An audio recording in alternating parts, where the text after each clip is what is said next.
বেশি দিন যদি আমাকে ভুলে থাকো, একদিন আমি তোমাকে তোমার পরিচয় ভুলাই দেব। তোমার যে মূল পরিচয় সেটা আমি ভুলিয়ে দেব। মূল পরিচয় কি? আমি মুসলমান। মূল পরিচয় হলো আমার মৃত্যু হবে। মূল পরিচয় হলো আমার আখেরাত আছে। মূল পরিচয় আমার বিচারের মাঠে আমাকে দাঁড়াইতে হবে। মূল পরিচয় হলো আমাকে আমলনামা হাতে নিতে হবে। মূল পরিচয় হলো আমাকে মিজানের পাল্লার সামনে আমার আমল ওজন হবে। মূল পরিচয় হলো আমাকে ফুলসেরাত পার হইতে হবে। এই কথাটা, এই ফিকিরটা, এই অনুভূতিটা আল্লাহ বলেন একদিন আমি তোমার কলিজার থেকে সরাই ফেলব। ফলে তুমি দুনিয়ায় শুধু ভোগ করবা, দুনিয়া ভোগ করবা। আমি দুনিয়া ভোগ করতে দেব, কারণ আমি আল্লাহ তাআলা 60 বছরে যে নাস্তিক কোনোদিন আমি আল্লাহকে স্বীকারও করে নাই, দেয়ার ইজ নো গড, আল্লাহ বলতে কিচ্ছু নাই, এ কথাও যে বলে আমি তাকেও রিজিক দিচ্ছি। তা তোমারে দিমু না কা? আমি তো কুকুর বিড়ালকেও রিজিক দিচ্ছি, জন্তু জানোয়ারকেও রিজিক দিচ্ছি। কাফের মুশরিক বেঈমান তো আমার সামনে, আমি আল্লাহর সামনে মূর্তিরে পূজা করে, আমার সামনে মূর্তি বানাইলাম আমি, মাথা নোয়ায় সে পাথরের মূর্তি, মাটির মূর্তির সামনে, আমি তবুও তো তাকে রিজিক দিচ্ছি। তো তোমাকে দেব না? আচ্ছা, দুনিয়া আমার কাছে এতটাই ফালতু যে এটা আমি একটা জানোয়ারে খাওয়াইতো আমার কোনো আপত্তি নাই, তো তোমারে খাওয়াইলে সমস্যা কি? কিন্তু আমি আখেরাত বুঝ না পাইয়া, হিসাব না নিয়া দেব না। আমি দেব না বান্দা। এজন্য ভাই গুনাহ বাড়াইতে নাই, গুনাহ বাড়াইতে নাই, গুনাহ বাড়াইতে নাই কোনোভাবেই না আব্বা। আর কোনোদিন মনে করো আমি আর বলতে পারলাম না, তুমিও আর শুনলা না, কিন্তু এই একবার কথাটা বললাম, মনে রাখ, গুনাহ যখন কারো বাড়তে থাকে তার উপরে সবচেয়ে বড় যে লানত সেটা হলো আল্লাহ তাকে আখিরাত ভুলায় দেয়, আত্মপরিচয় ভুলায় দেয়। তার ভিতরে আর মনে পড়ে না সে মুসলমান, তার মৃত্যু হবে। আমার মতো রব ভুলে গেলা কেমনে?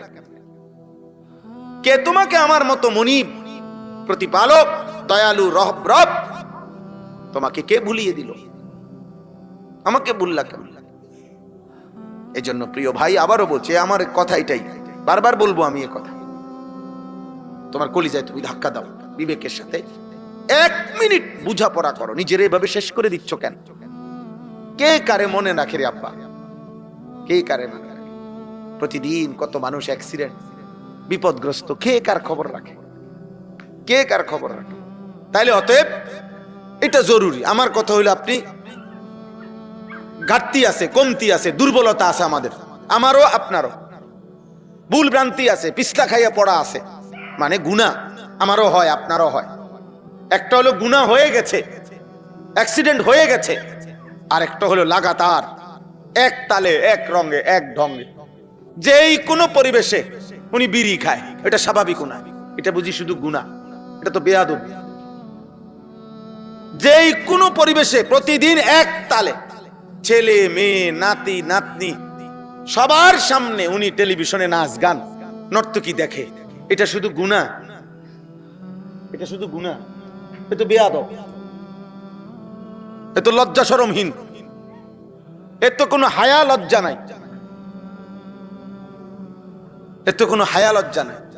এর কলিজার থেকে আল্লাহ আখিরাত খুলে ফেলছে, নাই তো 60 বছর বয়স পর্যন্ত টেলিভিশন দেখে কেমনে? চাচা রাগ করেন না, আমি শক্ত বললাম, আরে আপনার বিবেক নিলে আপনি প্রতিবাদ করেন।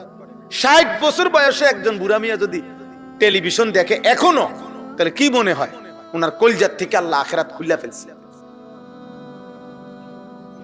খুলে ফেলছে মিয়া। না তো 60 বছরও মনে পড়ে নাই এটা গুনাহ, 30 বছরও মনে পড়ে নাই সুদ হারাম, 30 বছরও মনে পড়ে নাই প্রতিদিন ওজনে কম দিচ্ছেন, এটা যে গুনাহ আপনি একদিনও বুঝছেন না। এটা এমন ভুলা কেমনে বললেন? এমন ভুলা কেমনে বললেন? কোন মাকে যদি সন্তান 6 মাস খবর না নেয়, মা তো চোখের পানি ফেলে বলবে, ফুত মারে তুই এমন ভুলা কেমনে বললি? মা কি তোরে গর্ভে ধারণ করি নাই? মা কি তোরে 2 বছর বুকের দুধ পান করাই নাই? আমার মতো মারে কেমনে ভুললি ভূত, দুনিয়ারে ভুললে গেলেই, কিন্তু মারে কেমনে বলে, বাফরে কেমনে বলে। তো আল্লাহ যত বলে বান্দা আমারে কেমনে বলে, আমাকে ভুললি কেমনে বান্দা। মা গাররাকা বিরব্বিকাল করিম, কোরআনুল কারীমে আছে। আল্লাহ বলেন বান্দা আমার মতো রব ভুলে গেলা কেমনে? কে তোমাকে আমার মতো মুনিব, প্রতিপালক, দয়ালু রব তোমাকে কে ভুলিয়ে দিল? আমাকে ভুললা কেমন? এজন্য প্রিয় ভাই আবারও বলছে, আমার কথা এটাই, বারবার বলবো আমি এ কথা, তোমার কলিজায় তুমি ধাক্কা দাও বিবেকের সাথে। 1 মিনিট বুঝাপড়া করো, নিজের এভাবে শেষ করে দিচ্ছ কেন? কে কারে মনে রাখে রে আব্বা, কে কারে মনে রাখে? প্রতিদিন কত মানুষ অ্যাক্সিডেন্ট, বিপদগ্রস্ত, কে কার খবর রাখে? কে কার খবর রাখে? আমি একজন আমার আপন সমুন্দিরে গত সপ্তাহে একজন ডাক্তার দেখাইছি, কুমিল্লা সিডি প্যাথ হসপিটাল। উনি সিদ্ধান্ত দিছে এই সপ্তাহে অপারেশন করবে, যে দিনে আমি বলি। গতকালকে আমি আসার পরে ওনারে ফোন দিছি যে স্যার, আমার পরিচিত মানুষ ডাক্তার সাহেব, ভালো মানুষ, স্যার অপারেশনটা ঠিক কোন দিন করলে ভালো হয়? রবিবার না সোমবার, মঙ্গলবার যে। উনি আমারে ফোন ধরে বলতেছে, হুজুর আমার জন্য খাস করে দোয়া করবেন, আমি ঢাকা ইউনাইটেড হসপিটালে ভর্তি আছি, আমার হার্টের মধ্যে 3টা ব্লক ধরা খাইছে, আমার সোমবারে অপারেশন। কসম করে, মানে যিনি আমার সমুদ্রে অপারেশন করবে উনি আমার কাছে দোয়া চাচ্ছে। এই সোমবারে উনার কি 3টা ব্লক হার্টে, মেজর অপারেশন, বড় অপারেশন। কি দুনিয়া, কি দুনিয়া। আমার মাদ্রাসার একজন উস্তাদ গতকালকে, মাওলানা রুহুল আমিন, তার 8 মাসের মেয়ে বাচ্চা হসপিটালের নিচে, বলছে আইসিইউ দিতে। এক হসপিটালের নিচে ওনারা আইসিইউ ব্যবস্থা করতে করতে ওনাদের সিট খালি হইতেছে না, আবার আরেকটা পাশে আরেকটা হসপিটালের জন্য আইসিইউ ব্যবস্থা করে অ্যাম্বুলেন্সে উঠাইছে। এই জামাল ভাই, এখানে দেখা যায় হসপিটাল, এটা মানে ওই যে হসপিটাল, এই পর্যন্ত আইছে বাচ্চাটা। কালকে আইসা পড়ছে, বুঝছেন না কথাটা? সব রেডি, ওরা দাঁড়ায় রয়েছে আইসিইউ রেডি করে, বাচ্চা এটা এখন ঢুকাবে, এটা সর্বোচ্চ 2 মিনিট বাচ্চাটা মারা গেছে। ফজরের বাদ জানাজা হয়েছে। দোস্ত, ওই আসমানওয়ালা মালিক যাকে যতক্ষণ হায়াত দিয়া রাখছে অতক্ষণই শুধু শুধু মাতবরি করতেছো আল্লাহর সাথে। ঠিক করছো না, ঠিক না এটা। আমার ভাই যারা নামাজ পড়েন না, ভুল করছেন, অনেক বড় ভুল করছেন, অনেক বড় সাংঘাতিক বেয়াদবি করছেন। কোনোভাবে এটা উচিত না, কোনোভাবে। 100টা এত বড় বেয়াদব হওয়া মানুষের জন্য কোনোভাবে মানানসই না। আমি এই জন্যই তো বললাম বেনামাজির জিন্দিগি কুত্তার জিন্দিগি, এই জন্য বললাম জানোয়ারের জীবন এটা, জানোয়ারের জীবন। কারণ এক জানোয়ারের হিসাবে দূরে, কাইরা কুইরা দুনিয়া খাইয়া পইরা পেশাব পায়খানা কইরা সমান, আর কিছু নাই। জানোয়ারের পরবর্তী কোনো গন্তব্য নাই, জানোয়ারের কোনো আখিরাত নাই, জানোয়ারের কোনো কবরের ভয় নাই, জানোয়ারের কোনো জান্নাত জাহান্নাম নাই, জানোয়ারের কোনো হাসর বিচারের ময়দান নাই।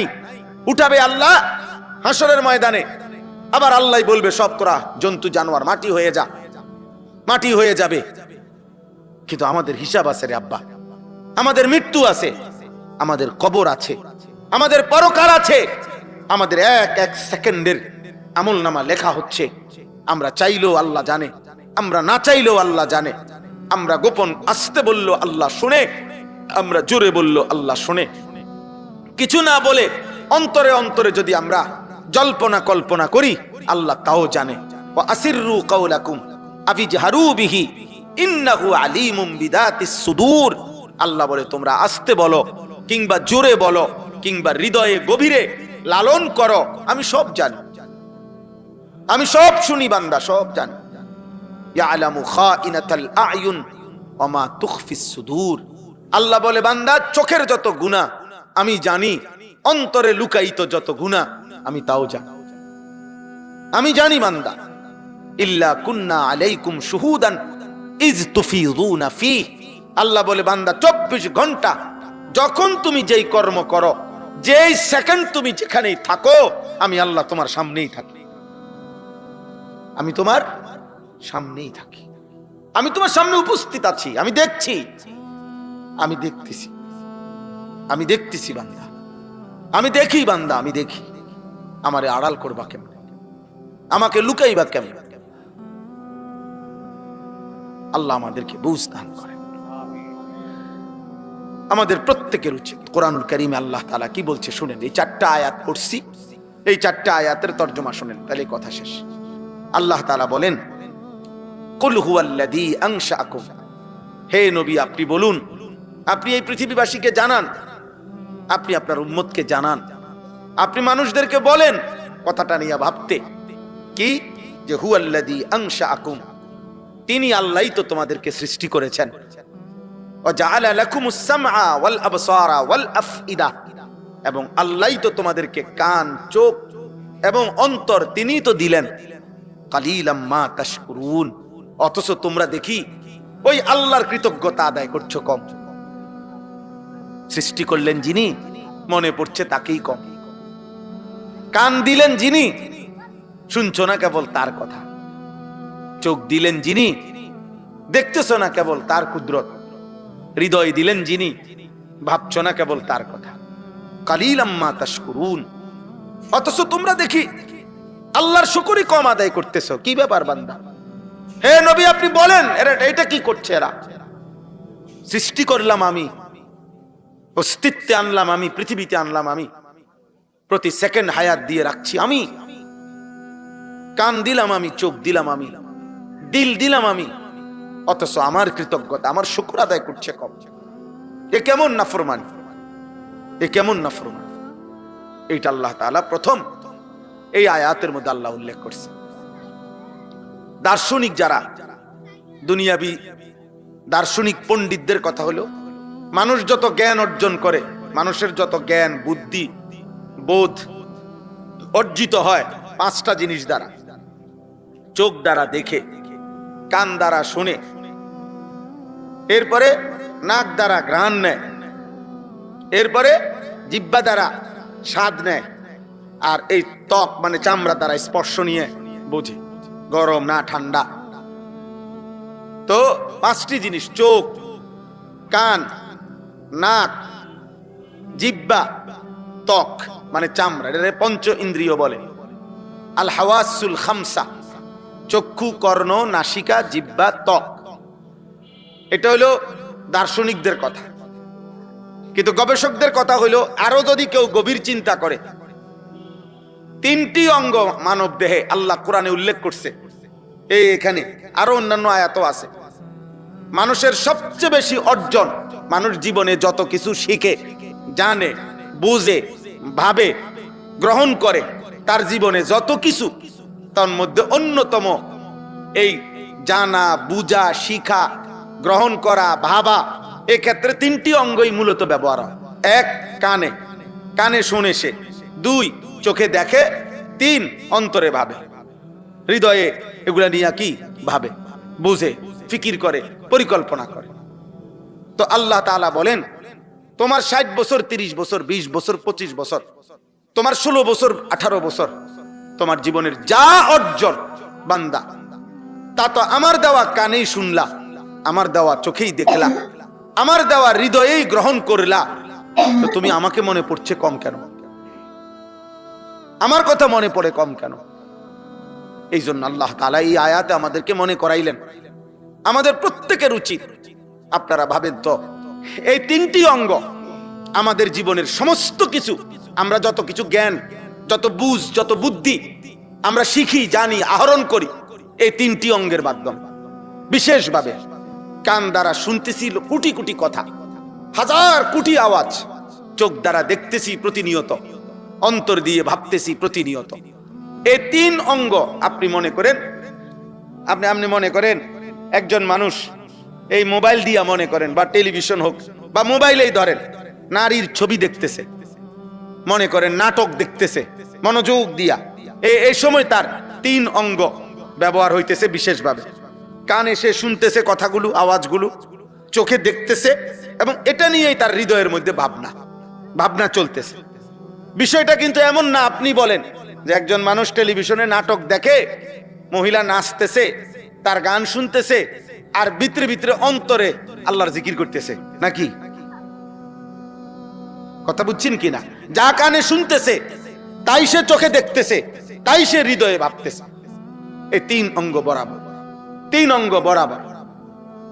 আবার ঠিক একজন মানুষ আল্লাহর কোরআন পড়তেছে, হ্যাঁ আল্লাহর কোরআন তো কানে শুনতেছে, চোখে দেখতেছে, তো আশা করি আলহামদুলিল্লাহ হৃদয়ে এটা নিয়েই তার কি হইতেছে, কল্পনা হইতেছে। পরে আল্লাহর কোরআন তো ভিতরে কি সে উলঙ্গ ছবি নিয়ে ভাববে? স্বাভাবিক। তাহলে এই তিনটি অঙ্গ অটোমেটিকলি এক হইয়া যায়। আমাদের জীবনের যে কোনো অর্জনের ক্ষেত্রে এই তিনটি অঙ্গ একসাথ হয়ে যায়, কান, চোখ এবং কি অন্তর। অন্তর, আফইদা, অন্তর। তাইলে আপনি বলেন এই তিনটি অঙ্গ যখন একত্র হয়ে যায়, এই তিনটি অঙ্গ একত্রিত হওয়ার ক্ষেত্রে আল্লাহ তাআলা বলে, বান্দা তুমি বলো তাহলে আমার শুকর আদায় করছো না কেন? কালিলাম মা তাশকুরুন, কেন আমার শুকর আদায় করছো না? তুমি বলো তোমার জীবনের 24 ঘন্টা কান, চোখ, অন্তর, এই তিন অঙ্গের বেলায় আমারই তো দেওয়া, আমারই তো দেওয়া, তাহলে আমার কৃতজ্ঞতা আদায় করছো না কেন? প্রিয় ভাই বলো, ভাই একজনই বুঝো, একজন সন্তানই বুঝো, তুমি ভাবো না আব্বা বিষয়টা কি? আপনারা বয়স্ক বাবা, আপনারা ভাবেন, আপনারা ভাবেন। তো আল্লাহ তাআলা বলছেন, এবার আসেন আরেকটু কথা। কোরআনুল কারীমের মধ্যে আছে, আল্লাহ বলছে, বান্দা কিয়ামতের দিন আমি কিন্তু তোমাকে জিজ্ঞেস করব। এই জিজ্ঞেস করার ক্ষেত্রে এই তিনটি হুবহু, এই তিনটি অঙ্গ আলাদা জিজ্ঞেস করব। ইন্নাস সামআ ওয়াল বাসারা ওয়াল ফুআদা কুল্লু উলাইকা কানা আনহু মাসউলা। আল্লাহ বলে, নিশ্চয়ই কান, নিশ্চয়ই চোখ এবং অন্তর, এই তিনটিকে আমি আল্লাহর পক্ষ থেকে কিয়ামতের দিন জিজ্ঞেস করা হবে। কানকে আমি জিজ্ঞেস করব, বলো তুমি কি শুনেছ? চোখকে আমি বলবো, বলো তুমি কি দেখেছ? দিলকে আমি বলবো, তুমি বলো কি ভেবেছ? তাইলে আমার কান যা শুনছে, কান তা বলবে। আমার চোখ যা দেখছে তা আল্লাহর সামনে বলবে। আমার হৃদয় সারা জীবন যা ভাবছে, প্রতিদিন নারী দেখলে, ছবি দেখলে, নাটক দেখলে, হারাম পথে চললে, আমার হৃদয়ে যত ভাবনা, খোদার কসম এটা আল্লাহর সামনে সে বলে দিবে, আল্লাহর সামনে সে বলে দিবে।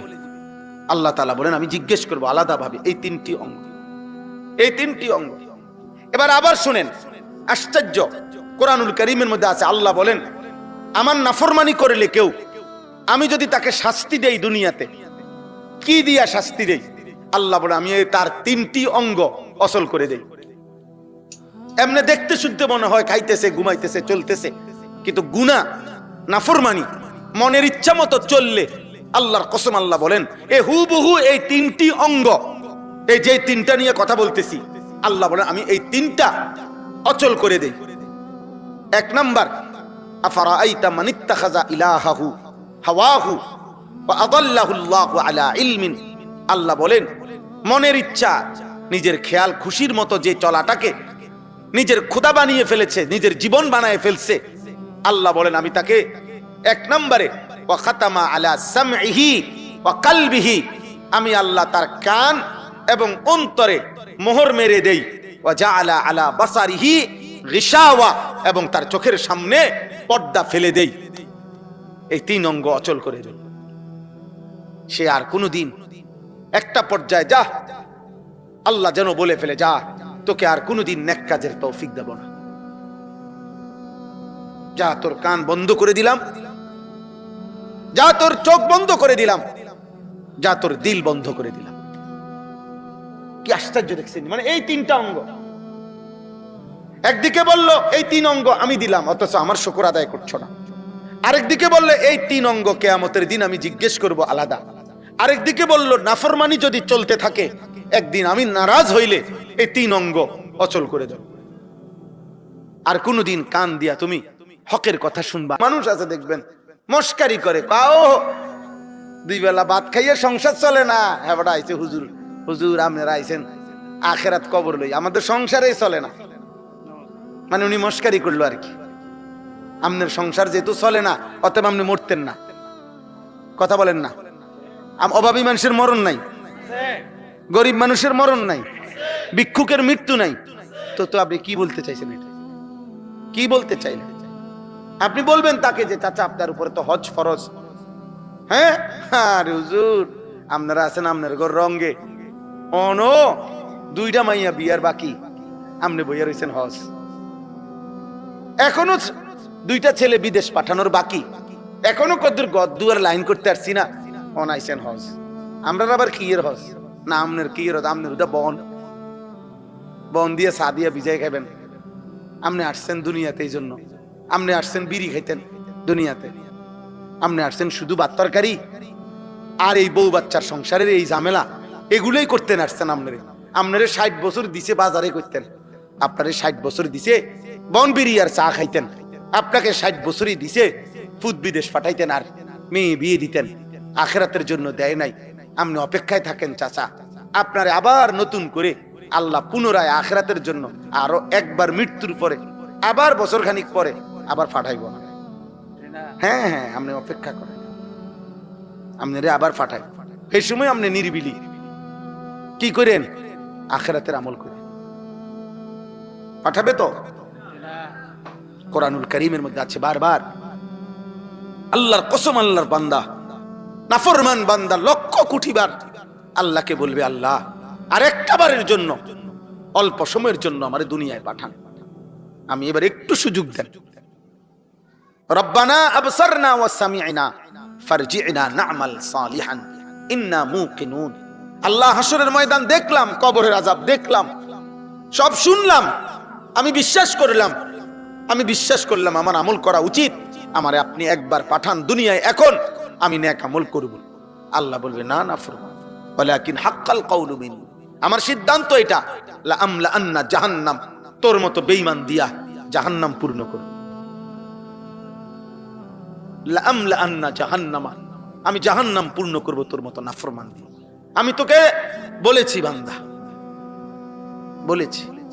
অতএব বাপ, রাত অনেক হয়েছে, আপনাদের কাছে প্রথম একজনও যদি বুঝেন, ছেলেরা বাবা তোমরা যদি কেউ বুঝে থাকো বাবা, বন্ধুদের আড্ডায়, সহপাঠীদের আড্ডায়, মনে রাখো বাপ, একদিন বন্ধু, আমি সেই ছোটবেলায় প্রাইমারি স্কুলে ক্লাস 5 পর্যন্ত পড়ছি, তো আমি তো ক্লাস 5 পর্যন্ত পড়ছি যেই বন্ধুদের সাথে, ওরা কেউ তো এখন আর আমার সাথে থাকে না। ওরা কে কোথায় আছে আমি আর জানি না। আমার মাধ্যমিক লেভেলের বন্ধুরা তো কে কোথায় আছে আমি জানি না। তাহলে আমার সেই ছোটবেলার পড়ার সাথীরা কই? সাথীরা কোথায় আমার? এই পৃথিবী আমাদের এক একজনকে এক এক দিকে নিয়ে গেছে, দুনিয়া এক এক দিকে ছড়ায় দিছে। এখানে এরপরের আয়াত আল্লাহ এটাই বলছে, কুল হুয়াল্লাযী যারাআকুম ফিল আরদ। হে নবী আপনি বলেন, আল্লাহই তোমাদেরকে পৃথিবীর ভিন্ন ভিন্ন প্রান্তে আল্লাহই তোমাদেরকে ছড়িয়ে দিয়েছেন। তিনি আমাকে বাংলাদেশের জন্ম দিয়েছেন, তিনি ওকে ইন্ডিয়ায়, আরেকজনকে লন্ডনে, আরেকজনকে আমেরিকায়, আরেকজনকে সৌদি আরবে, তিনি কাউকে কুমিল্লায়, কাউকে সিলেটে, আবার তিনি জন্ম না শুধু কর্মস্থল পরবর্তীতে এক একজনের এক এক দিকে পাঠায় দিছে। ছোট ভাই বাংলাদেশে, বড় ভাই সৌদি আরবে, আরেক ভাই ইটালিতে, একজন চাকরি করে ঢাকাতে, আরেকজন চাকরি করে কুমিল্লাতে, ছোট বোন থাকে, আমার ছোট বোন থাকে বগুড়ায়, আমার মেজো ভাই থাকে ঢাকা, আমার বড় ভাই থাকে চান্দিনা আলামিন কামিল মাদ্রাসার সম্মানিত প্রিন্সিপাল মাওলানা মাহবুবুর রহমান আশরাফি, আপনারা অনেকেই চিনেন ভাইকে, তো আমার আপন বড় ভাই উনি থাকে এখানে। আমার ছোট দুই ভাই থাকে কুমিল্লা, 2 জায়গায়। আমার মেজো বোন থাকে আপনার সদর দক্ষিণ, আমার বড় বোন থাকে নাঙ্গলকোটের ওইখানে। আমরা 8 জন ভাই বোন, 8 জন ভাই বোন এক ঘরে থাকি, কিন্তু আমরা ছোটবেলায় একসাথে ছিলাম না। আমার বাবার আমরা সন্তান না। আল্লাহ বলেন, আমি তো ছড়িয়ে দিলাম বান্দা, আমি আমার ইচ্ছা মতো পছন্দ মতো এই পৃথিবীর সর্বত্র তোমাদেরকে ছড়িয়ে দিলাম। ওয়া ইলাইহি তুহশারুন। তবে মনে রেখো, যে যেখানেই গেছো, যারে যেখানেই পাঠাইলাম, যাকে যেখানেই সৃষ্টি করলাম, বর্ণ যাই হোক, বংশ যাই হোক, রক্ত যাই হোক, ভাষা যাই হোক, এলাকা যাই হোক, খোদার কসম আল্লাহ বলে একদিন আমি তোমাদের সকলকেই হাসরের ময়দানে আমার কাছে জমা করব। ইলাইহি তুহশারুন, একদিন আমি তোমাদেরকে জমা করব, সেদিন আমি শোনাবো, সেদিন আমি শোনাবো তোমাকে, সেদিন আমার ফেরেশতা আমলনামা দেখাবে, সেদিন তোমার জিন্দেগি একটা একটা করে তুমি শুনবে, আর তুমি ফয়সালা করতে পারবা তোমার আমলনামা দেখে তুমি জান্নাতি না জাহান্নাম, তুমি শাস্তির যোগ্য নাকি পুরস্কারের যোগ্য। হ্যাঁ, আজকে অনেকেই মনে করতেছে আমার আব্বা যেহেতু আমারে কিচ্ছু কয় না, অতএব আর সমস্যা নাই।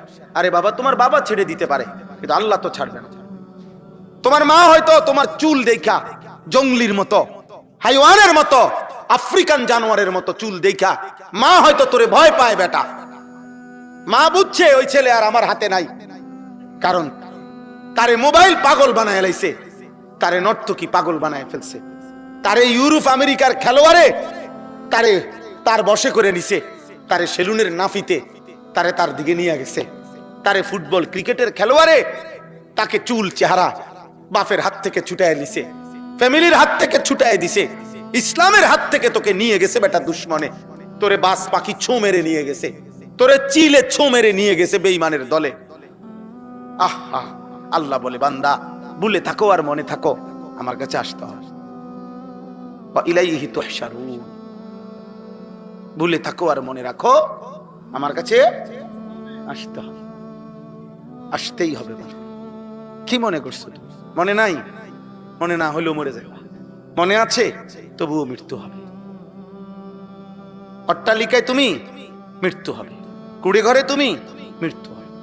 3 বেলা ঠিক মতো খানা চলতেছে, মৃত্যু হবে। ক্ষুধার্ত, তবুও মৃত্যু হবে। সুস্থ কিংবা অসুস্থ, তোমাকে ফিরে আসতে হবে। অতএব ভাই, এই 2টা আয়াত হয়ে গেল। এই 2 আয়াতের মূল বক্তব্য কি? আল্লাহ বলেন বান্দা সৃষ্টি করলাম আমি, অঙ্গ প্রত্যঙ্গ দিলাম আমি, শরীর, স্বাস্থ্য, জীবন, যৌবন, চোখ, নাক, কান, হাত, পা, অঙ্গ প্রত্যঙ্গ আমি দিলাম। তোমার উচিত আমাকে স্মরণ করা, আমার কৃতজ্ঞতা আদায় করা। আর দ্বিতীয়ত বললেন, এই পৃথিবীর যত দূরে তুমি চলে যাও না কেন, আমার কাছে কিন্তু ফিরতে হবে। তাহলে একে তো আমাদের বর্তমান জীবন, আমাদের এই বেঁচে থাকার যত উপকরণ, এগুলা কে দিয়েছেন? আর দ্বিতীয়ত আমরা যত আড়ালেই যাই না কেন, কার কাছে ফিরতে হবে? তাইলে এবার ফয়সালা করেন, ফয়সালা করে। এরা দেখছেন এই জায়গার কয়েকজন কোনোভাবেই দুষ্টামি থামাইল না। আল্লাহ তুমি করে বুঝ দান করে, আল্লাহ তুমি করে লজ্জা শরম দান করে, তোমাকে মতো 2-4 জন বেহায়া যেন আল্লাহ ঠিক করে দেয়। আফসুস, ওরা ওই আগের মতোই দুষ্টামি করছে। চিন্তা করছে, অথচ তুমি চলে গেলে ভালো ছিল, আমি তো অনুমতি দিছিলাম। আব্বা কয়েকজন গেছেন, আমি কাউরে কিছু থামাইছি বলে বলছি যে আপনি যাচ্ছেন কেন? বলছি কিছু ভাই, আমি এটা কোনো সময় না, আমার একটা টেনশন নাই তো, আমি তো 1 লাখ লোক কত ওয়াজ করি। আল্লাহ তাআলা বলছেন বান্দা এই 2 কথা মনে রেখো, সারা দেহ আমি দিলাম, এই পৃথিবীর যেখানেই তুমি আছো আমি পাঠাইছি, আমি রাখছি। হুয়াল্লাযী জাআলা লাকুমুল আরদা যালুলান, গোটা পৃথিবী আমি তোমাদের অধীনস্থ করেছি। ফামশু ফি মানাকিবিহা, আমার জমিনের যেখানে মনে চাই তুমি যাও, কোনো মানা নাই। ওয়াকুলু মির রিজকি, আমার রিজিক সব, যেখানেই খানা খাইতেছো ওগুলো আমার, যেখানেই বৃষ্টি হচ্ছে আমার, যেখানেই তোমার গায়ে বাতাস লাগতেছে বান্দা আমার, তুমি পৃথিবীর যেখানেই থেকে নিঃশ্বাস নিচ্ছ এটা আমার, আমার বান্দা আমার, সব আমার, নেও দিলাম তোমারে। শুধু মনে রেখো ওয়া ইলাইহিন নুশুর, আমি আল্লাহর কাছে ফিরতে হবে। এই কথাইটা যে কতবার কোরআন শরীফে আছে, একটু পর পরে কোরআন শরীফে এই কথাইটা আছে। ওয়া ইলাইহি তুরজাউন ওয়া ইলাইহিল মাসির, ইলাইয়াল মাসির, ইলাল্লাহি মারজিউকুম জামিআ। এভাবে বারবার ফিরতে হবে, ফিরতে হবে, ফিরতে হবে, ফিরতে হবে, ফিরতে হবে। এই কথাইটা একটু পর পর আল্লাহ মনে করাইছে, বান্দা থাকতে পারবা না, ফিরতে হবে, ফিরতে হবে। সেজদা দিতে দিতে, আল্লাহর ইবাদত করতে করতে আব্দুল কাদের জিলানী হলেও মরতে হবে, আর নাফরমানি করতে করতে ফেরাউন নমরুদ হলেও মরতে হবে। হবে, হবে কি না বলেন না? ফিরতে হবে তোমাকে। চলে যেতে হবে, অনুগত হোক আর অবাধ্য হোক। মৃত্যু মূসারও হইছে, মৃত্যু ফেরাউনেরও হইছে, হইছে কিনা বলেন? হ্যাঁ, নমরুদেরও মৃত্যু হয়েছে, ইব্রাহিম আলাইহিস সালামেরও কি হয়েছে? মৃত্যু। আমাকে আপনাকে, তাদের অবস্থাটা এমন হয়, যতক্ষণ খোদাই আযাব ঠিক হুবহু তার মাথা, আমি মরতাম না, আমার কিচ্ছু হইতো না, আমার কিছু হইতো। এটা হলো পাপীর সবচেয়ে বড় কি লানত, মুসিবত, মুসিবত। অথচ এরা মক্কাবাসী, আরবের জনগোষ্ঠী, নবীজির জামানার, এরা জানতো নূহ আলাইহিস সালামের জাতির ঘটনা, এরা ধ্বংস হইছে।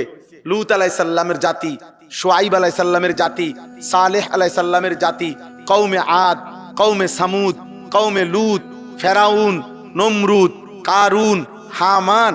সবচেয়ে আশ্চর্য কথা হলো জামাল ভাই, রাসূলুল্লাহ সাল্লাল্লাহু আলাইহি সাল্লামের জন্মের 55 দিন আগে, 55 দিন, কয়দিন মানে 50-এর 5, 55 দিন আগে আব্রাহা বাদশাকে আল্লাহ তাআলা হাতির বাহিনী সহ পুরা বাহিনীকে এই কাবাঘরের সামনে, এই মক্কাবাসীর সামনে আল্লাহ ধ্বংস করে দিছে। এটা তারা চোখে দেখছে, এটা সেদিনকার ঘটনা, সেই দিনকার ঘটনা এটা। এরপরও নবীজি যেদিন আখিরাতের কথা বলছে আর আল্লাহর আযাবের কথা বলছে, এই বেঈমানরা এরপরও বিদ্রুপ করে। কিরে তোর আল্লাহর আযাবের কথা বলছে, এই বেঈমানরা এরপরও বিদ্রুপ করে। কিরে তোরা না দেখলি এটা? বুঝেন নাই কথাটা? আবু জাহেল, আবু লাহাব এরা দেখছে না এটা?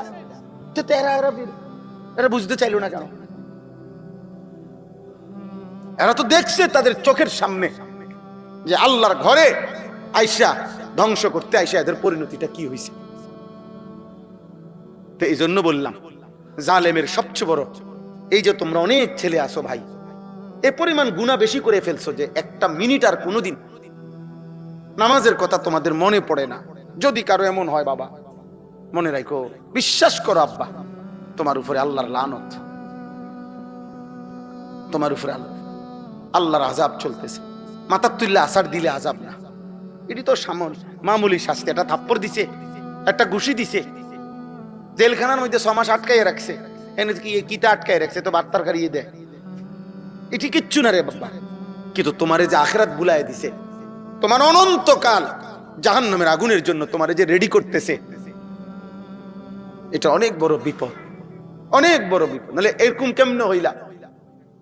365 দিনে 1 বছর একদিনও মনে পড়লো না আমি একটা মুসলমান, আমার উপরে ফজরের নামাজ ফরজ? আপনার 1 মিনিট ভাবেন তো কিভাবে সম্ভব ভাই? এটা চিন্তা করেন না ভাই।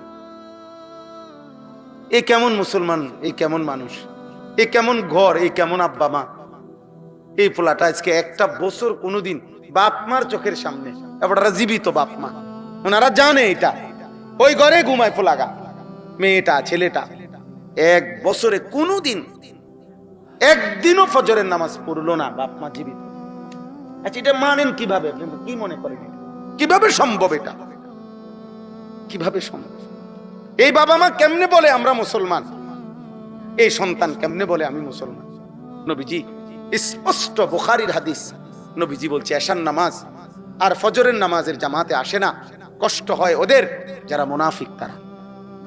একেবারে সাফ হাদিস, নবীজি বলছে ফজরের নামাজে যে অনুপস্থিত সে মুনাফিক। একবার না, নবীজি এটা একাধিকবার বলছে, একাধিকবার বলছে লা ইয়াশহাদুহুমা মুনাফিকুন, এশার নামাজ এবং ফজরের নামাজের মসজিদে আসে না মুনাফিক। হযরত আব্দুল্লাহ ইবনে ওমর বলছেন ইজা ফাকাদনাল ইনসানা ফিল ফজর আসানা বিহি যান। নবীজির জামানায় আমরা যদি কাউকে ফজরের নামাজে অনুপস্থিত দেখতাম, 2 দিন 1 দিন 3 দিন না দেখলে, খোদার কসম তিনি বলেন আমরা তাকে মুনাফিকই ভাবতাম। আমরা বলতাম যে ওয়া ওয়া মসজিদে আইয়ে না কা ফজরে, তো অন্যরা বলতো বুঝছো না ও তো মুনাফিকের জন্য।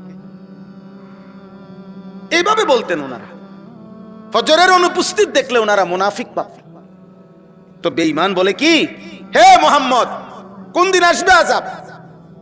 কিয়ামত হবে কোন দিন? ইসরাফিল ফু দিবে কোন দিন?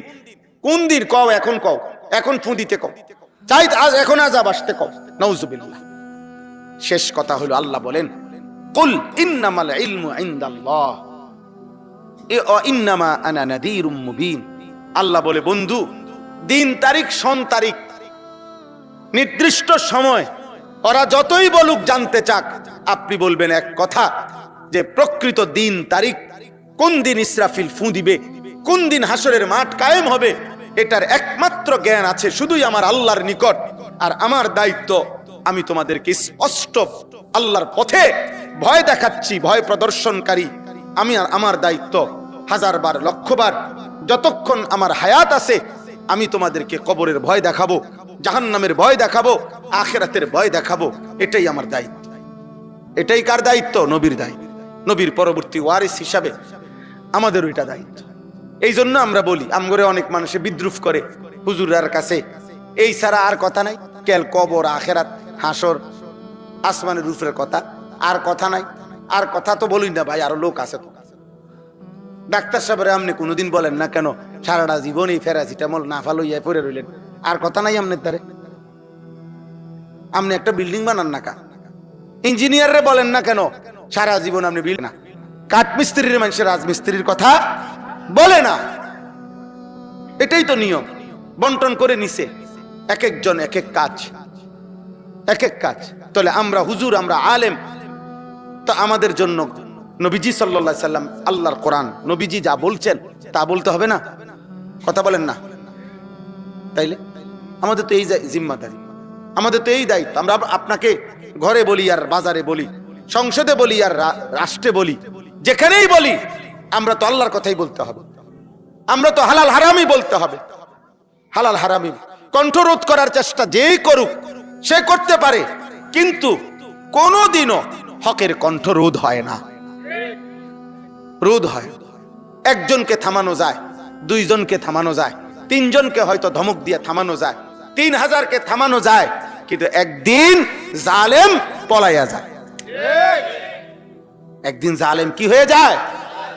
হক থেকে যায়, ইসলাম থেকে যায়, কোরআন থেকে যায়, আল্লাহর দ্বীন থেকে যায়। এটাই বাস্তবতা, এটাই সত্য, এটাই সত্য। 1450 বছরে আমরা কিতাবে পড়ছি, ইসলামের ইতিহাসে এক একবার এমন ঢেউ আসছে ইসলামের বিরুদ্ধে, মনে হয়েছে যেন আর ইসলাম টিকবে না। কিন্তু ঠিক এই প্রতিবার ঢেউ শেষে দেখা গেছে ইসলাম টিকেই আছে, ইসলাম টিকেই আছে, টিকেই গেছে এই পর্যন্ত 1450 বছর। এই জন্য পৃথিবীর কোন অঞ্চলে আর কেউ ইসলাম চিনে না, ইসলাম এই শব্দটি অপরিচিত। পৃথিবীর কোন জায়গায় এই পর্যন্ত এই 1450 বছরের ইতিহাসে এমন হয় নাই, হবেও না কোনো। কিন্তু পৃথিবীতে এমন ধর্ম আছে, পৃথিবীতে এমন মতবাদ ছিল। আপনাদেরকে এখন যদি বলি যে জরথুস্তের মতবাদ, মনুর মতবাদ, আপনারা এই নাম জমজমাট ছিল, হাজার হাজার কোটি কোটি মানুষ অনুসারী ছিল, এমন ধর্ম, এমন মতবাদ এই পৃথিবীতে ছিল। কিন্তু এখন আপনাকে যদি এগুলো বলি, তা আপনি কবেন আমার বাপেও শুনছে না। বুঝেন না কথাটা? নাই, নাম নিশানাও নাই। ও ঐতিহাসিকরা জানে, ওই বইপত্রের মধ্যে কি তালাশ করলে হয়তো কি পাওয়া যাবে, এই এরকম কিছু আছে। কিন্তু ইসলাম এই মাটিতে আল্লাহ তাআলা যেদিন থেকে নবীজির মাধ্যমে উদ্বোধন করে দিয়েছেন, আজ পর্যন্ত ইসলাম কোনোদিন অপরিচিত হয় নাই, ইসরাফিলের ফু পর্যন্ত হবেও না ইনশাআল্লাহ।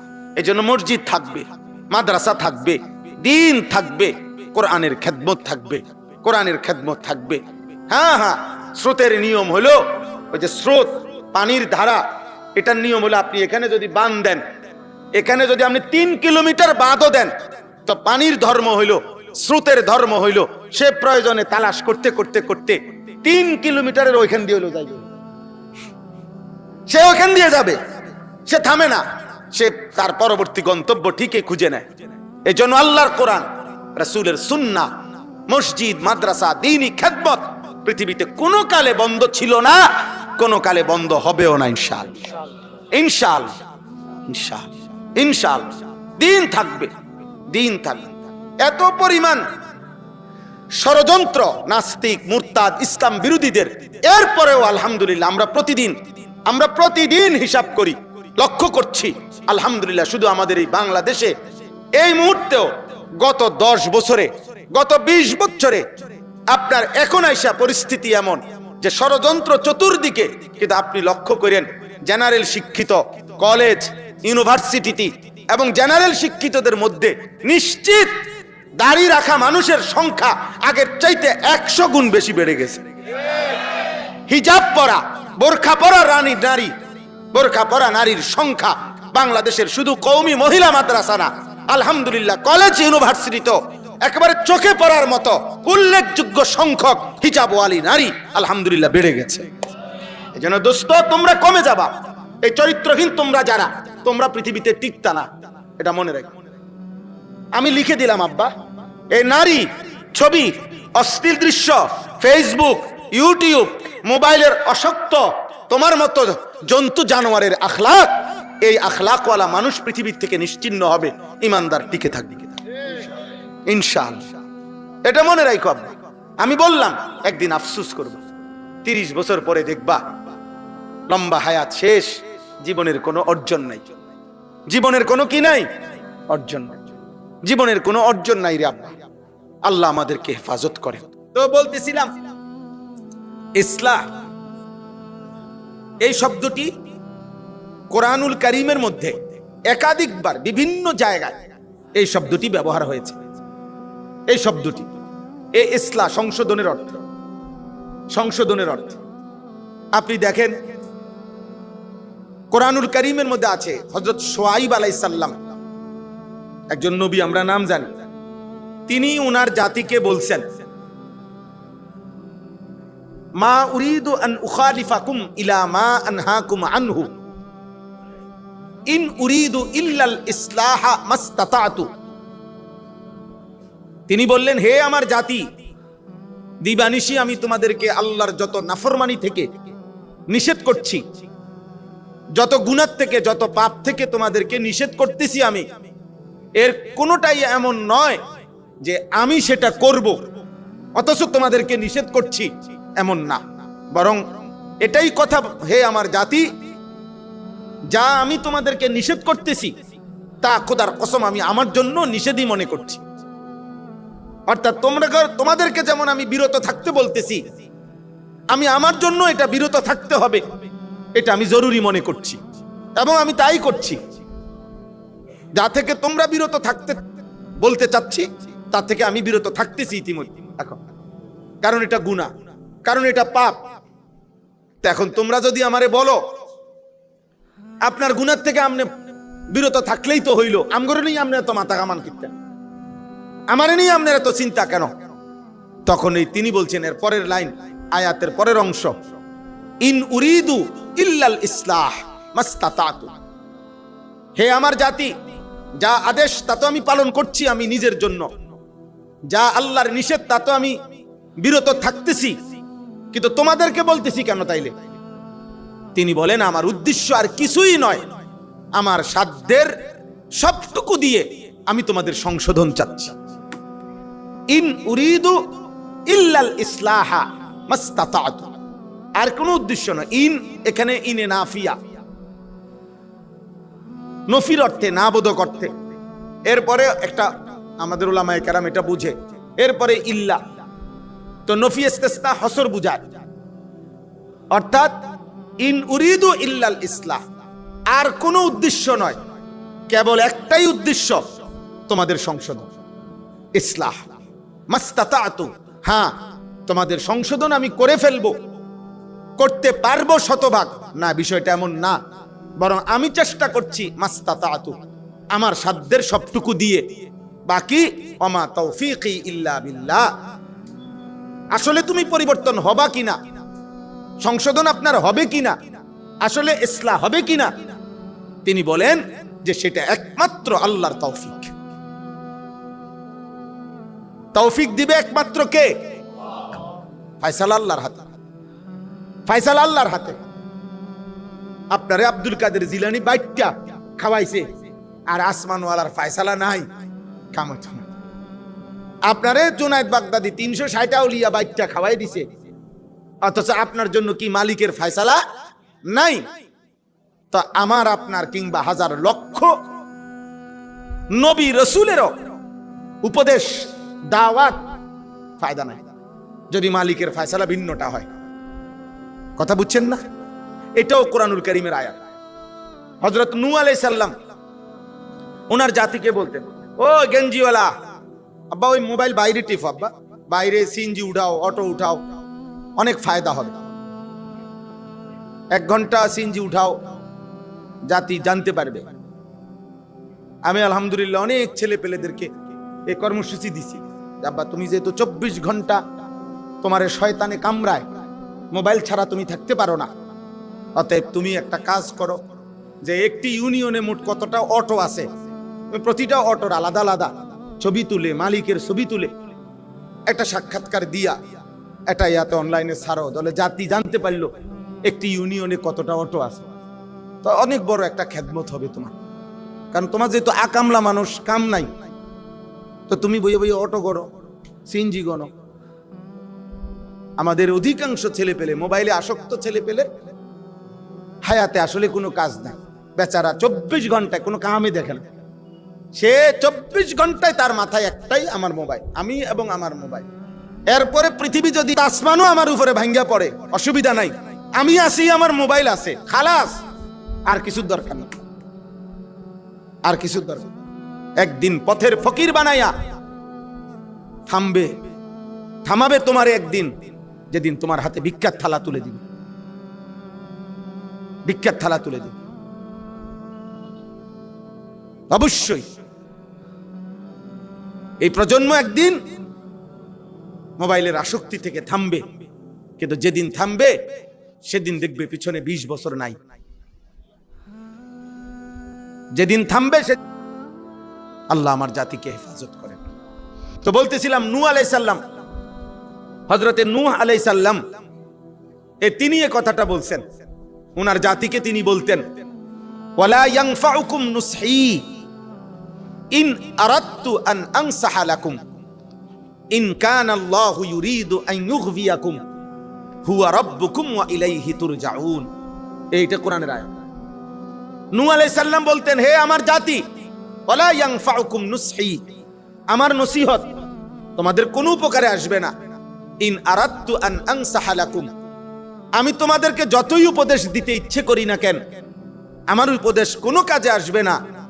ইন কানাল্লাহু ইউরিদু আন ইউগভিয়াকুম, যদি আল্লাহ তাআলা চায় তোমাদের ব্যাপারে তোমাদেরকে গোমরা করে দিবে, পথভ্রষ্ট করে দিবে, হেদায়েত দিবে না, তো তিনি বলেন আমার লক্ষ কোটি উপদেশ, 950 বছর না, 9.5 লক্ষ বছরের নসিহতেও কোনো উপকারে আসে না। হুয়া রাব্বুকুম, তিনি তোমাদের রব, ওয়া ইলাইহি তুরজাউন, তার কাছেই তোমাদের ফিরতে হবে। ফয়সালা কার হাতে? আমাদের সব চেষ্টা, মাসিক মাহফিল, বাৎসরিক মাহফিল, শুক্রবারের জুম্মার বয়ান, খানকার বয়ান, দাওয়াত ও তাবলীগের বয়ান, প্রতিদিনের বয়ান, বাদ ফজরের বয়ান, চিল্লার বয়ান, 3 চিল্লার বয়ান, 3 দিনের জামাতের বয়ান, কিতাব লিখে বলা, মুখে বলা, হাজারো আইটেমে, কাগজে, বইয়ে, বিলবোর্ডে, ফেস্টুনে, ব্যানারে, স্টিকারে, জামনে যা বলছি সব হচ্ছে শুধুই চেষ্টা, শুধুই চেষ্টা, শুধুই চেষ্টা। ফয়সালা কার হাতে?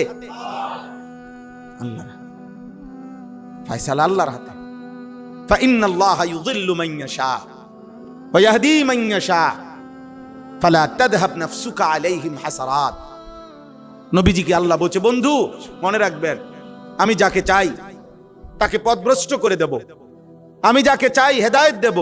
অতএব আপনাকে বললাম, আপনি শুধু বলবেন, আপনি কেউ ঈমান আনতেছে না, আল্লাহর দিকে ফিরছে না, এ কারণে আপনি আপনার নিজের হায়াত, নিজের জীবন শেষ করে দিয়েন, যে তুই যদি ঈমান না আনো তাই মরে যাবো, আমি ফাঁসি দিমু তোর জন্য, আমি তোর জন্য জীবন দিয়ে ফেলবো। না না, আপনার তার জন্য জীবন দিবেন না, আপনার হায়াত দামি।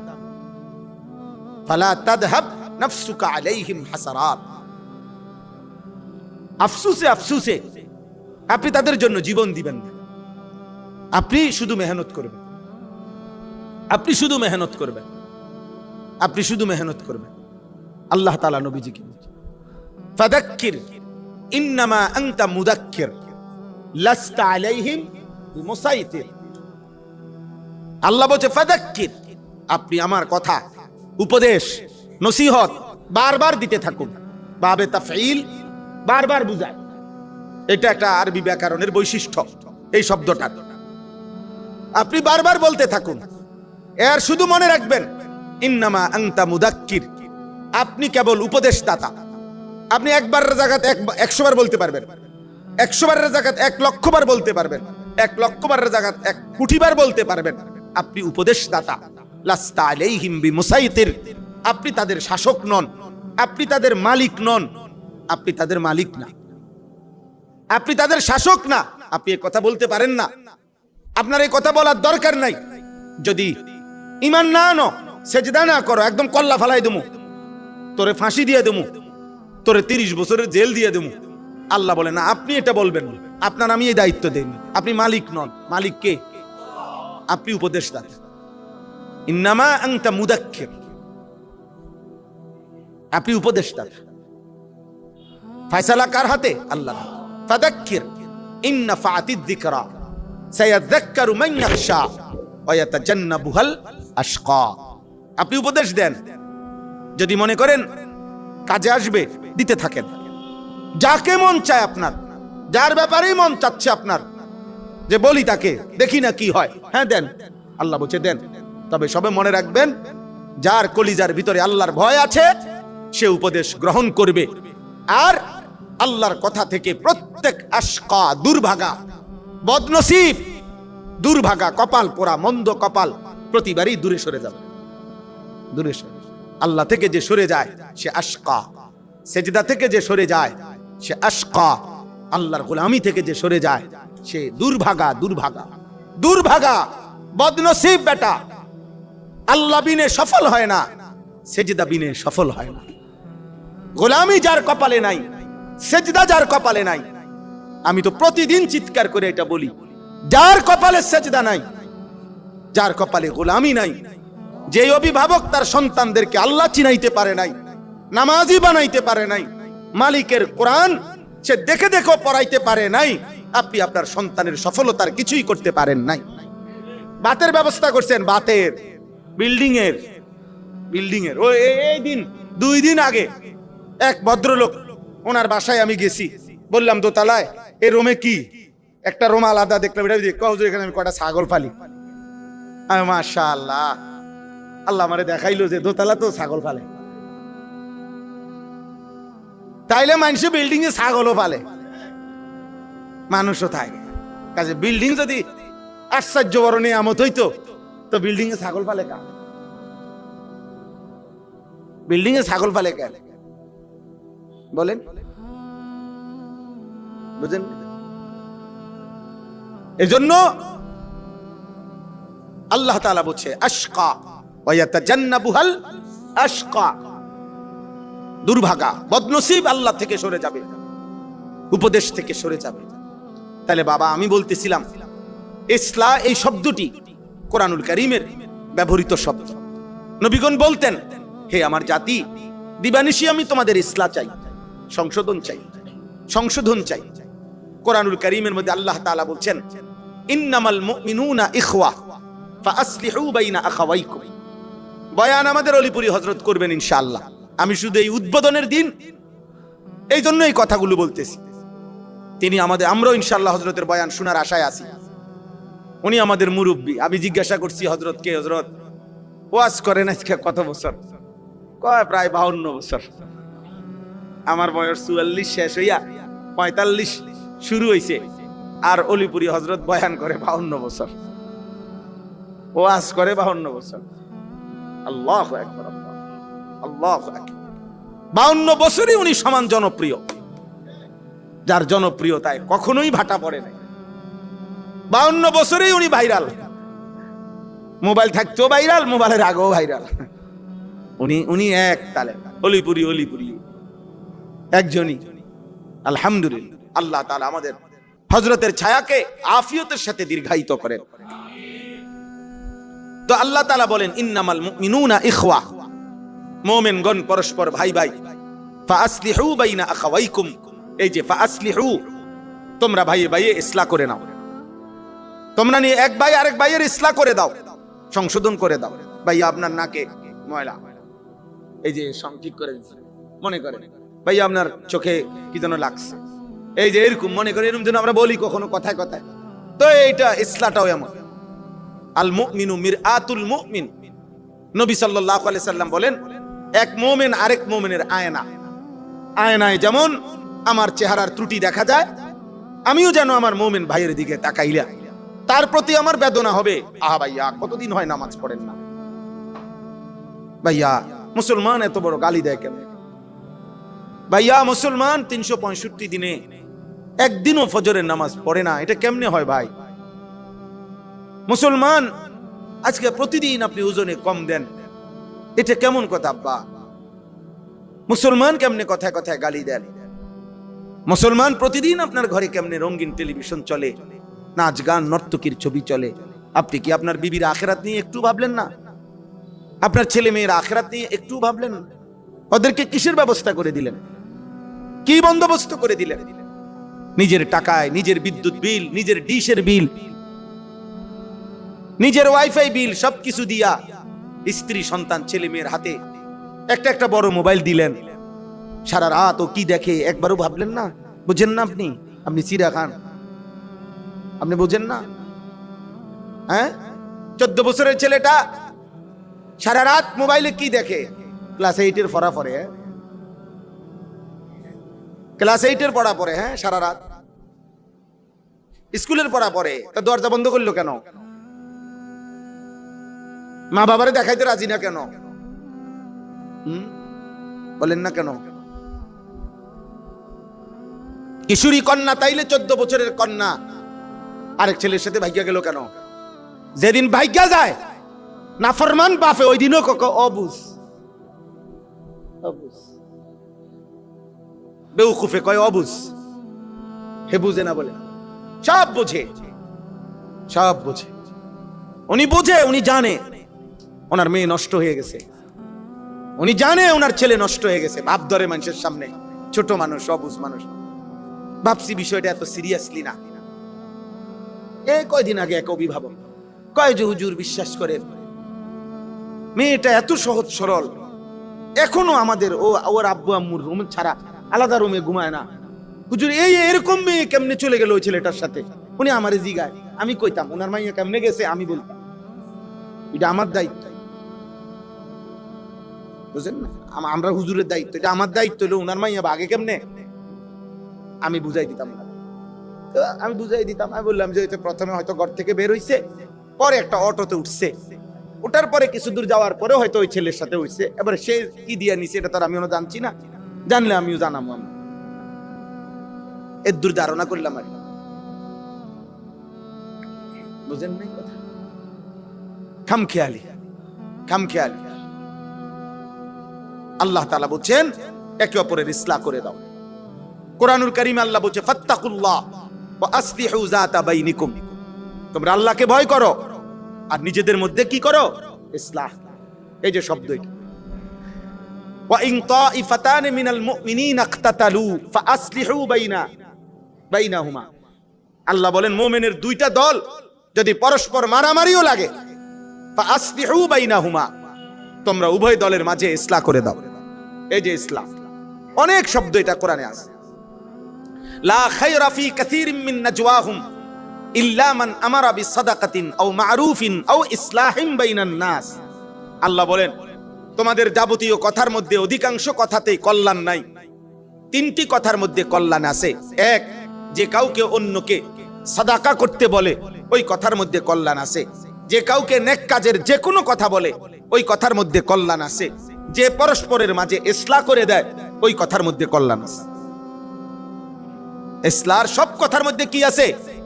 কল্যাণ আছে।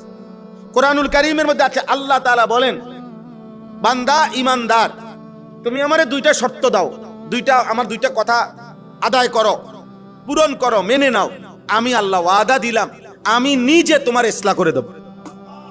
ইয়া আইয়ুহাল্লাযীনা আমানুত্তাকুল্লাহ ওয়া কুলু কাওলান সাদীদা ইউসলিহ লাকুম আ'মালাকুম। এই যে ইউসলিহ, আল্লাহ বলেন হে ঈমানদারগণ আল্লাহকে ভয় করো, তাকওয়া অবলম্বন করো এবং যা বলো সব কথা ঠিক বলো।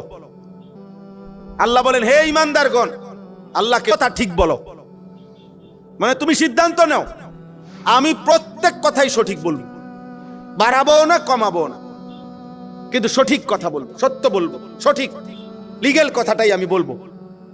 আল্লাহ বলেন, এই দুই শর্ত আমাকে দাও, আমাকে তুমি ভয় করবা, সব কথা সঠিক বলবা, তো আমি আল্লাহ ওয়াদা দিলাম, ইউসলিহ লাকুম আমালাকুম, আমি আল্লাহই তোমার পুরা জিন্দেগীর যাবতীয় আমল আমি ইসলাহ করে দেব। ইউসলিহ, কে ইসলাহ করে দিবেন? আল্লাহ। আল্লাহ ইসলাহ করে দিবেন। তাইলে ভাই এতটুকু তো বুঝলেন যে ইসলাহ এই শব্দটি কোরআনুল কারীমের ব্যবহৃত শব্দ কিনা? শব্দ।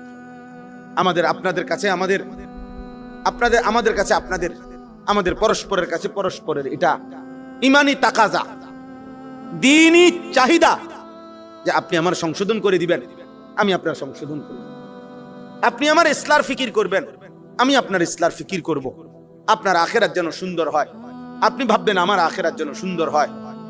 আল আখিল্লাউ ইয়াউমাইদিন বা'দুহুম লিবা'দিন আদুউন ইল্লাল মুত্তাকিন।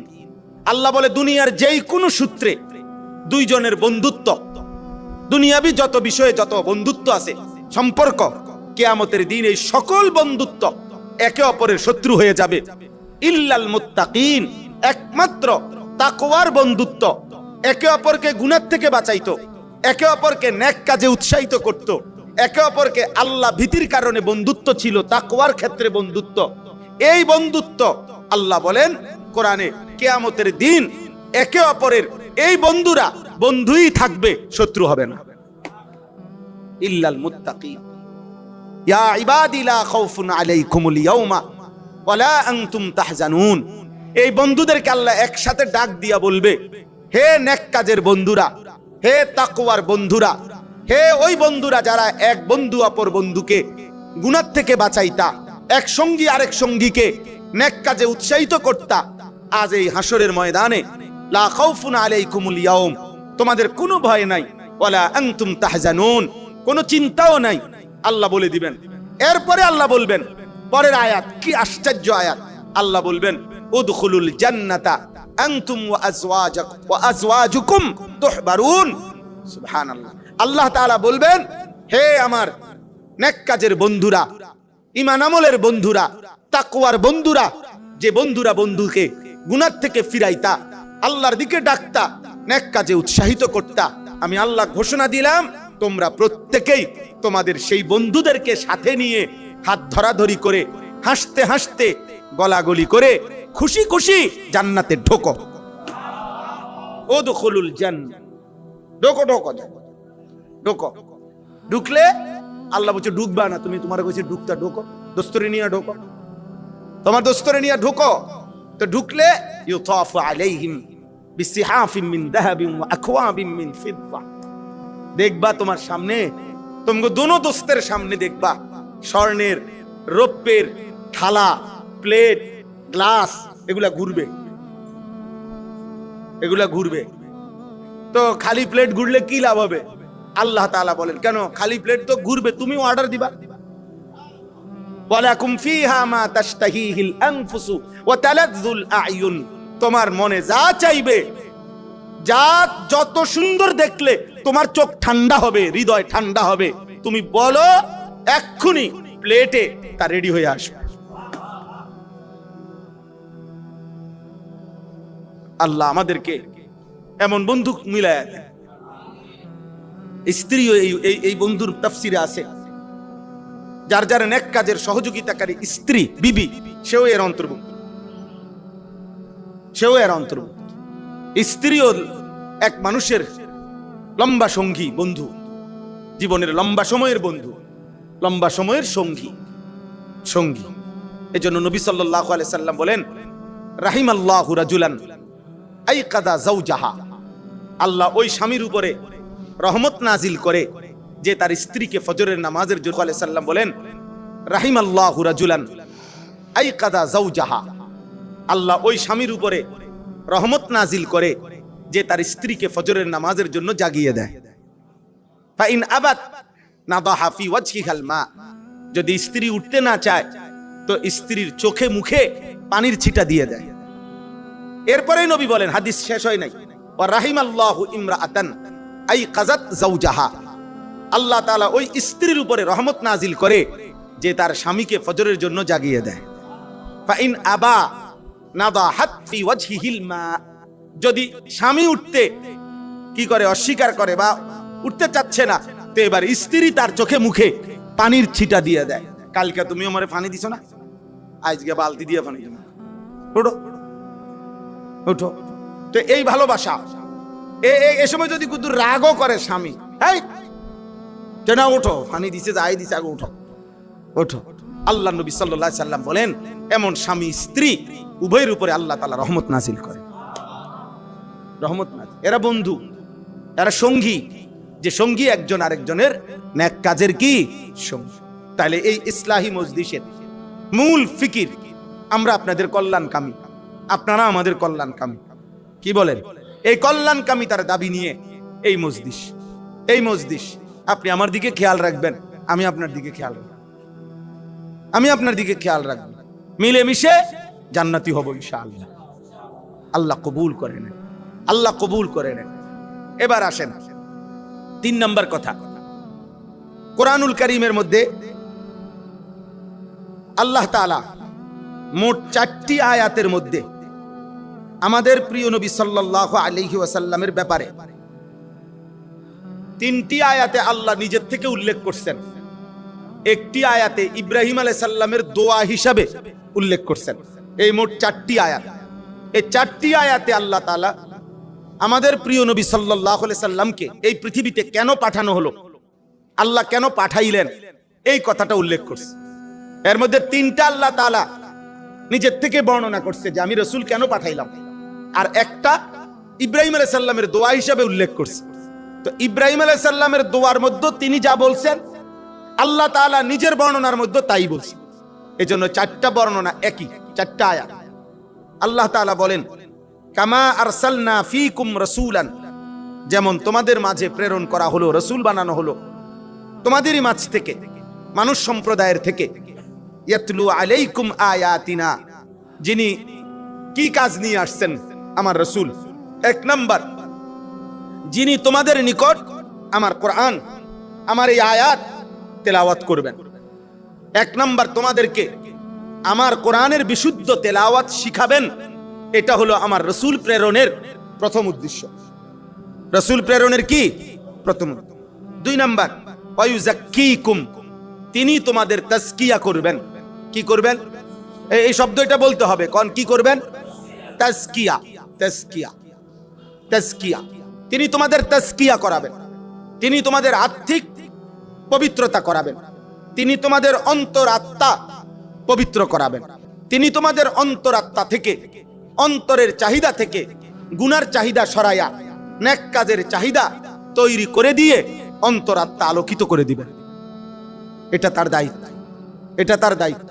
সাহাবায়ে কেরাম এভাবে আয়েশা বলছি, ইয়া রাসূলুল্লাহ, কখনো কখনো দিলের মধ্যে এমন এমন গুনার কথা মনে পড়ে, এমন গুনার চাহিদা আসে, ইয়া রাসূলুল্লাহ, এটা মুখে বলার চাইতে আমি যদি আগুনে পুড়ে কয়লা হয়ে যাইতাম তবুও ভালো হইতো। আল্লাহ নবী সাল্লাল্লাহু আলাইহি সাল্লামের কাছে এভাবে আয়েশা সাহাবায়ে কেরাম অন্তরের হালাত পেশ করছে, অন্তরের হালাত পেশ করছে। তো নবী সাল্লাল্লাহু আলাইহি সাল্লাম সেটার প্রেসক্রিপশন দিয়েছেন, সেটার কথা নবী সাল্লাল্লাহু আলাইহি সাল্লাম সাহাবীকে বলছেন, আলহামদুলিল্লাহিল্লাযী রাদ্দা কাইদাহু ইলাল ওয়াসওয়াসা, আল্লাহর শুকর যে আল্লাহ শয়তানের চক্রান্ত তোমার অন্তরে ওয়াসওয়াসার মধ্যে সীমাবদ্ধ রাখছেন, মুখ দিয়েও বাইর করে নাই আর অঙ্গ প্রত্যঙ্গ দিয়েও বাস্তবায়ন করায় নাই।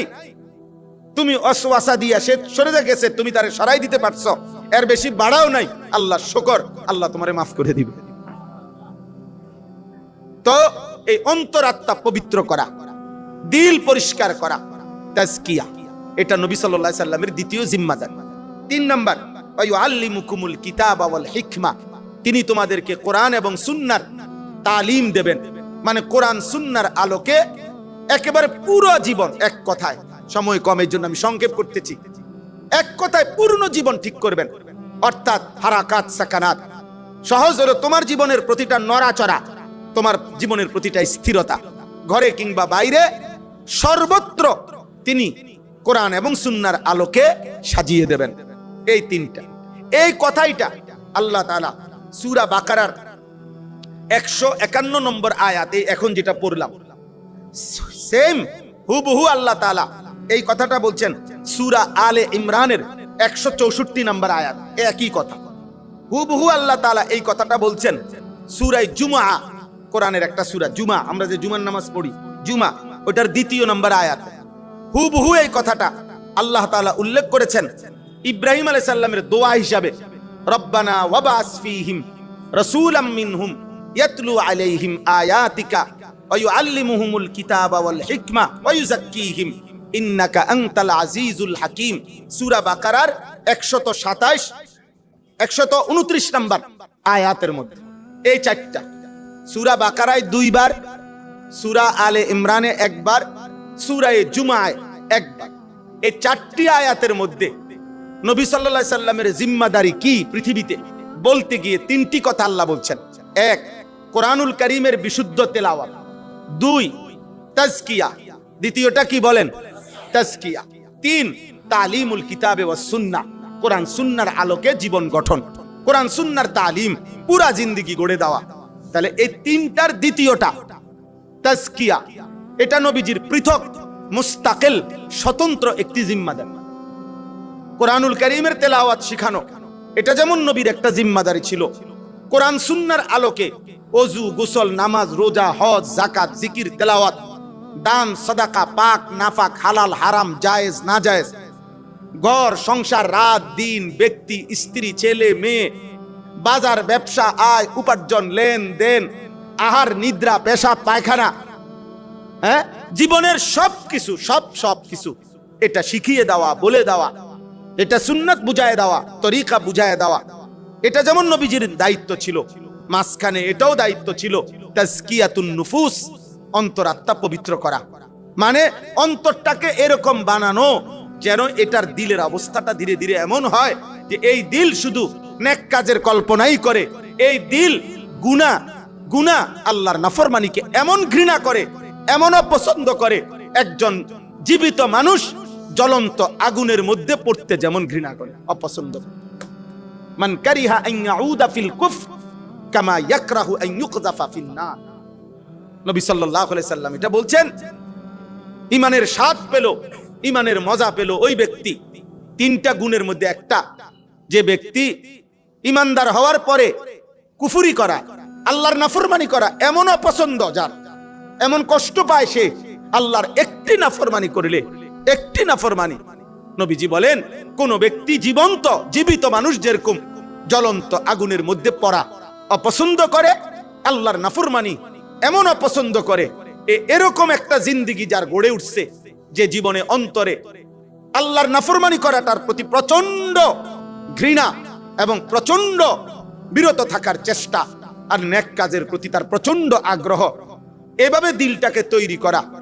আত্মিক ভিতরে কিছু মন্দ আখলাক আছে প্রত্যেক মানুষের, বাহ্যিক যেমন আমাদের অনেক ত্রুটি আছে, অজুতে ভুল, নামাজে ভুল, সেজদাতে ভুল, রোজাতে ভুল করছি, এগুলো যেমন সংশোধন জরুরি, আমাদের অন্তরাত্মার ভিতরেও অনেক মন্দ আখলাক আছে। আমার রাগ আছে, এটার ইসলাহ জরুরি। আমার ভিতরে হিংসা আছে, এটার ইসলাহ জরুরি। আমার ভিতরে প্রচন্ড ঈর্ষাকাতরতা, আমি তার ভালো দেখতেই পারি না, এটা আমার ইসলাহ জরুরি। আমার ভিতরে ভীরুতা আছে, আমি কাপুরুষ, কোনো কিছুতেই আমার হিম্মত নাই, পারতাম না আমি, কেরুম জানি মনে হয়, কেরুম মনে হয়, মানে সবকিছুতে ভীরু, জুবন, সবকিছুতেই কৃপণতা, কোন ক্ষেত্রে 2 টাকাও দিতে রাজি না। ওমার 2 টাকা দিতেও ওনার কলিজা জ্বলে, 2 টাকাও দিছে শেষ মসজিদে, এটা একেবারে পৃথিবীর শেষ সিরা টাকাটা, এটা অচল, এটা বাজারেও চলে না, বাজারেও চলে। বখিল, কৃপণতা, এগুলো ত্রুটি কিনা বলেন? প্রচন্ড লোভ, বেশি লোভ, আত্তামা, আল হিরস, এগুলো ত্রুটি। এই সমস্ত মন্দ আখলাক থেকে অন্তরকে পবিত্র করে, অন্তরাত্মা পবিত্র করে, সেখানে উত্তম আখলাক, বীরত্ব, সাহসিকতা, ধৈর্য, ইবাদতের প্রতি প্রচন্ড আগ্রহ, গুনাহ তাকওয়া থেকে আর গুনাহ থেকে বেঁচে থাকার প্রেরণা, এরকম উত্তম গুণ দিয়ে অন্তরকে সাজিয়ে তোলা, এটাকে বলা হয় তাজকিয়া। এটাকে কি বলে বলেন? তাজকিয়া। এটাই তাজকিয়া, এটাই ইসলাহ, এটাই তাকওয়া, এটাই মাকারিমুল আখলাক। নবীজি বলছেন, বুইসতু লিউতাম্মিমা মাকারিমাল আখলাক, আমি সর্বোত্তম চরিত্রের পূর্ণতা দেওয়ার জন্য পৃথিবীতে আবির্ভাব হয়েছি।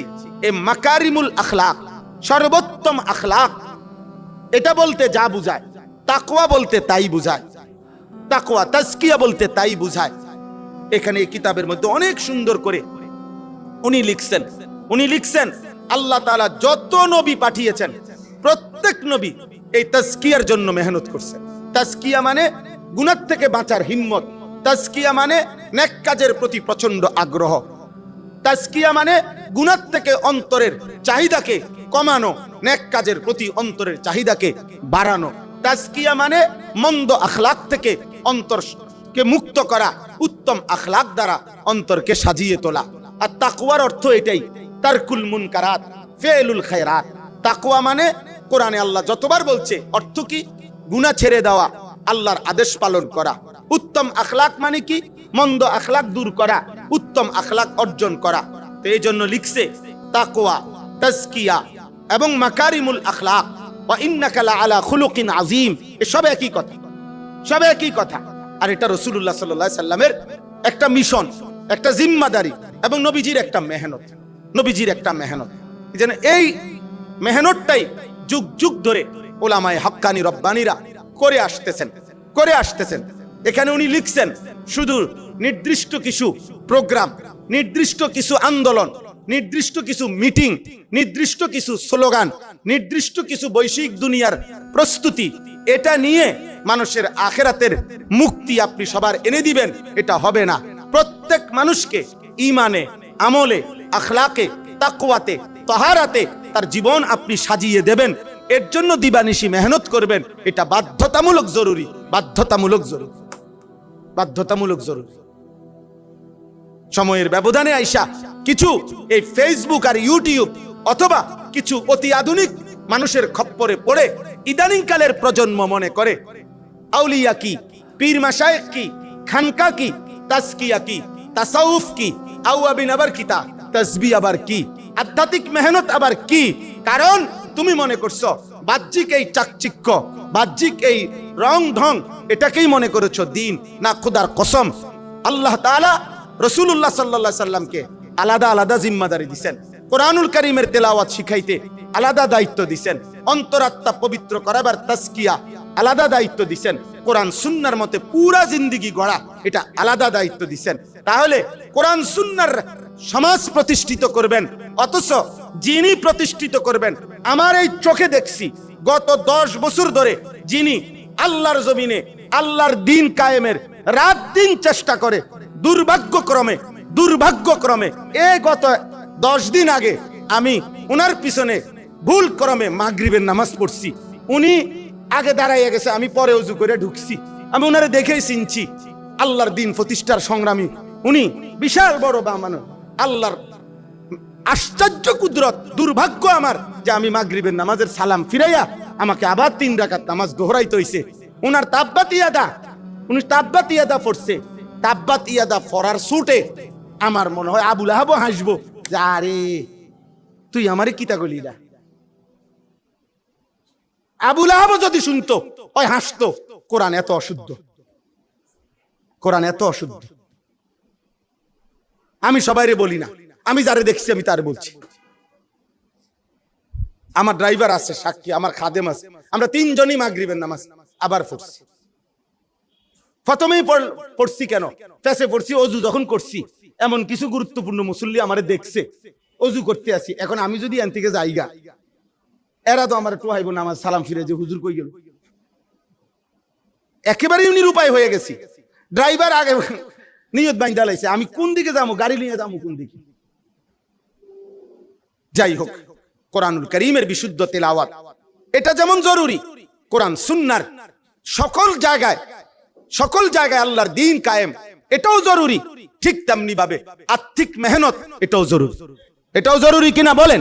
আর এই আর্থিক মেহনত, হৃদয়ের মেহনত, চরিত্রের মেহনত, আখলাকের মেহনত, জীবন সাজাবার মেহনত, এটাই হচ্ছে ইসলাহি মাহফিল।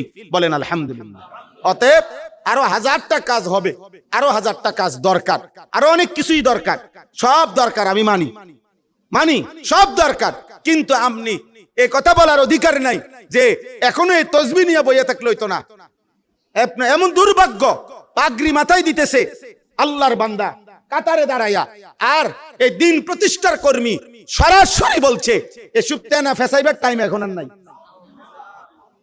এসব তেনা ফেসাইবার টাইম এখন আর নাই। অন ইসলাম প্রতিষ্ঠা করতে হইব, এসব তেনা তুনা থুন, এটা তেনা পাগড়ি হয়ে গেল কি?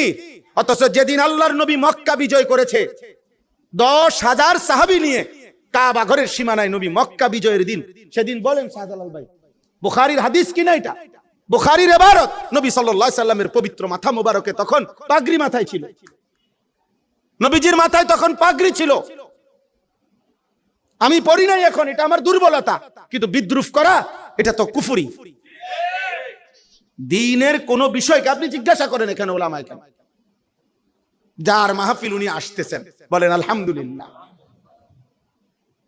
এই জন্য বললাম আমাদের প্রত্যেকের জন্য এই ইসলাহি মজলিসে অংশগ্রহণ করা উচিত কিনা বলেন?